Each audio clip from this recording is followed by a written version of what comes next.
আসসালামু আলাইকুম। প্রিয় শিক্ষার্থীরা, জাগরিকে আজকে আমি আলোচনা করব অষ্টম শ্রেণীর বাংলা দ্বিতীয় পত্রের গুরুত্বপূর্ণ বহুনির্বাচনী প্রশ্ন উত্তরগুলো। শিক্ষার্থীরা, আজকে আমি যে বহুনির্বাচনী প্রশ্ন উত্তরগুলো আলোচনা করব সেগুলো তোমাদের অষ্টম শ্রেণীর প্রথম অধ্যায়ের প্রথম পরিচ্ছেদ থেকে নেওয়া। শিক্ষার্থীরা, প্রথম পরিচ্ছেদের নাম হচ্ছে ভাষা। তো আমরা প্রশ্নগুলো দেখে নিই এখন। 1 নম্বরে আছে, ভাষার প্রাণ কী? ভাষার প্রাণ হচ্ছে অর্থপূর্ণ ধ্বনি। উত্তর হবে গ। 2, স্থান, কাল ও সমাজভেদে ভাষার কি দেখা যায়? এর উত্তর হচ্ছে খ, রূপভেদ। শিক্ষার্থীরা, আমি এর আগে তোমাদের এই প্রথম পরিচ্ছেদ নিয়ে বিস্তারিত আলোচনা করেছি এর আগের ভিডিওতে। তোমরা যারা ভিডিওটি মিস করেছো তারা অবশ্যই ভিডিওটি দেখে আসবে, তাহলে এখানে যত বহুনির্বাচনী প্রশ্ন আছে তোমরা সবগুলোরে উত্তর দিতে পারবে। যেমন এখানে যে প্রথমটি আছে, ভাষার প্রাণ কী? ভাষার প্রাণ হচ্ছে অর্থপূর্ণ ধ্বনি। এটা সম্পর্কে আমি বিস্তারিত আলোচনা করেছি সেই ভিডিওতে। আবার এখানে আছে, স্থান, কাল ও সমাজভেদে ভাষার কি দেখা যায়? ভাষার রূপভেদ দেখা যায়। এটিও আমি বিস্তারিত আলোচনা করেছি এর পূর্বের ভিডিওতে। স্থানভেদ ভাষার যে পরিবর্তন হয় সেটা আমরা উদাহরণের মাধ্যমে দেখেছি। চট্টগ্রামের ভাষা একরকম, সিলেটের ভাষা আরেক রকম, ঢাকার ভাষা আরেক রকম, লালমনিরহাটের ভাষা আরেক রকম। বাংলা ভাষায় আমরা কথা বলি বাংলাদেশের মানুষগণ, তবে অঞ্চলভেদে বা স্থানভেদে পার্থক্য দেখা যায়। আবার কালভেদেও পার্থক্য দেখা যায়।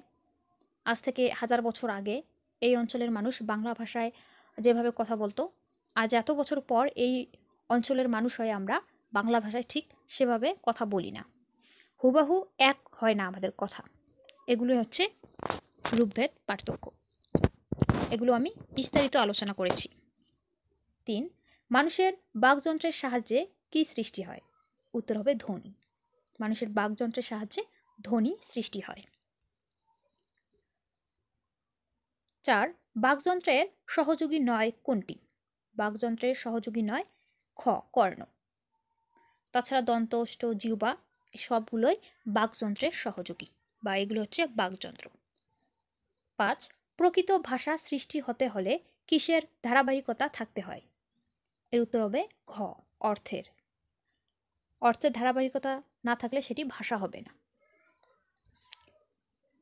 পশু পাখি যে আওয়াজ করে বা যে ধ্বনি পাই পশু পাখির থেকে, সেটাকে ভাষা বলা যায় না, কারণ তাদের আওয়াজে বা সেই ধ্বনিতে অর্থের ধারাবাহিকতা নেই। তাই ভাষা সৃষ্টি হতে হলে অর্থের ধারাবাহিকতা থাকতে হবে। 6, ধ্বনির অর্থপূর্ণ মিলনে কি সৃষ্টি হয়? ধ্বনির অর্থপূর্ণ মিলনে সৃষ্টি হয় শব্দ। 7, বাকযন্ত্রের সহযোগী কোনটি? এখানে বাকযন্ত্রের সহযোগী হচ্ছে গলনালী। 8, মানুষের মনের মধ্যে সবসময় কিসের আনাগোনা চলে? বুদ্ধি বা ভাবের। 9, মানুষের বুদ্ধি বা ভাবকে কিসের সাহায্যে ব্যাপক পরিসরে প্রকাশ করা যায়? এর উত্তর হবে মুখের ধ্বনি। শিক্ষার্থীরা, মানুষের বুদ্ধি বা ভাবকে বা অন্যকে কোনো কিছু বোঝাতে চাইলে সেটা বিভিন্নভাবে প্রকাশ করা যায়, অঙ্গভঙ্গির মাধ্যমে, ইশারার মাধ্যমে, নাচের মাধ্যমে, ছবির মাধ্যমে। এখানে যেগুলো আছে অপশনে সবগুলোই নেওয়া যায়। এই সব মাধ্যমেই মনের ভাব প্রকাশ করা যায়, তবে ব্যাপক পরিসরে মনের ভাব প্রকাশ করা যায়, খুব সহজেই মনের ভাব প্রকাশ করা যায় মুখের ধ্বনির মাধ্যমে বা আমাদের কথার মাধ্যমে। 10, মানুষ একের পর এক কি দিয়ে বাক্য তৈরি করে? উত্তর হবে অর্থবোধক শব্দ। একাধিক শব্দ দিয়ে বাক্য তৈরি করি। এরপরে দেখে নেই 11, পৃথিবীতে কতগুলো ভাষা প্রচলিত আছে? পৃথিবীতে 3500-এর কাছাকাছি ভাষা প্রচলিত আছে। 12, মানুষ কি সাজিয়ে মনের ভাব অন্যের নিকট প্রকাশ করে? উত্তর হচ্ছে বাক্যের পর বাক্য। 13, ভাষাকে কিসের সাথে তুলনা করা হয়? ভাষাকে প্রবহমান নদীর সাথে তুলনা করা হয়। 14, ভাষা স্থির হয়ে গেলে কি পরিণতি হয়? ভাষা স্থির হয়ে গেলে মৃত্যু হয়। 15, 500 বছর আগের বাংলা ভাষার রূপের সাথে এখনকার বাংলা ভাষার রূপের তুলনা করলে কোনটি পরিলক্ষিত হয়? উত্তর হচ্ছে হুবহু এক নয়। অনেক বছর আগে মানুষ বাংলা ভাষায় যেভাবে কথা বলতো আজকের কথার সাথে হুবহু এক হবে না। 16 ফ্রান্সের জনগণের ভাষা কোনটি? ফ্রান্সের জনগণের ভাষা হচ্ছে ফরাসি। 17 সময় অতিবাহিত হওয়ার কারণে ভাষার রূপ কি হয়? ভাষার রূপ পরিবর্তিত হয়। একটু আগেই আমরা পড়ে আসলাম যে 500 বছর আগে বাংলা ভাষার রূপের সাথে বর্তমান বাংলা ভাষার রূপের মিলবে না, হুবহু এক হবে না। এই যে 500 বছর আগে একরকম ছিল, 500 বছর পর আরেক রকম হচ্ছে, অর্থাৎ সময় অতিবাহিত হওয়ার কারণে এই পরিবর্তনটা হয়েছে। 18 চীন দেশের অধিকাংশ মানুষের ভাষা কোনটি? চীন দেশের অধিকাংশ মানুষের ভাষা হচ্ছে ম্যান্ডারিন। 19 বাংলাদেশের গারো উপজাতিদের ভাষার নাম কি? উত্তর হচ্ছে আচিক ভাষা। 20 ভারতের কোন অঞ্চলের মানুষের ভাষা বাংলা? উত্তর হচ্ছে ঝাড়খণ্ড। 21 পৃথিবীতে বাংলা ভাষাভাষী মোট লোকের সংখ্যা কত? পৃথিবীতে বাংলা ভাষাভাষী মোট লোকের সংখ্যা হচ্ছে 30 কোটি। উত্তর হবে ক। 22 মাতৃভাষার বিবেচনায় সারা বিশ্বে বাংলা ভাষার স্থান কত? উত্তর হবে চতুর্থ। 24 কোন দেশের সংবিধান স্বীকৃত ভাষাকে কি বলা হয়? উত্তর হচ্ছে রাষ্ট্রভাষা। 25 ভারতের কোন অঞ্চলের অধিকাংশ জনগণ বাংলায় কথা বলে? উত্তর হবে পশ্চিমবঙ্গ।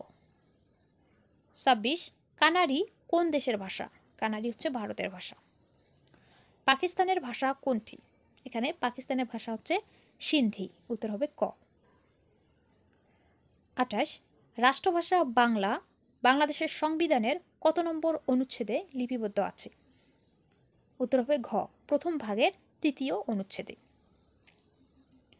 29 ভারতের কোন অঞ্চলের মানুষ বাংলায় কথা বলে? এখানে হবে ত্রিপুরা। 30 ভারতের ভাষা কোনটি? এখানে ভারতের ভাষা হচ্ছে গুজরাটি। 31 পাকিস্তানের ভাষা কোনটি? পাকিস্তানের ভাষা হচ্ছে বালুচ। 32 পাকিস্তানে উর্দুর পাশাপাশি কোন ভাষাকে দাপ্তরিক ভাষা হিসেবে স্বীকৃতি দেওয়া হয়েছে? উত্তর হবে ইংরেজি। 34 ভারতের কোন অঞ্চলের মানুষ বাংলায় কথা বলে? উত্তর হচ্ছে বিহার। 35 আসাম রাজ্যের কোন উপত্যকার অন্যতম প্রশাসনিক ভাষা বাংলা? উত্তর হচ্ছে বরাক। 36 পৃথিবীর সকল ভাষার প্রধান রূপ কয়টি? প্রধান রূপ হচ্ছে 2টি। 37 বাংলাদেশের বিভিন্ন অঞ্চলের জনগোষ্ঠীর মুখের ভাষারীতিকে কি রীতি বলে? উত্তর হবে আঞ্চলিক রীতি।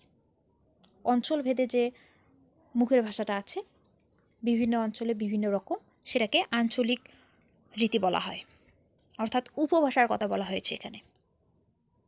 38 বাংলা ভাষার লেখ্যরীতি কয় ভাগে বিভক্ত?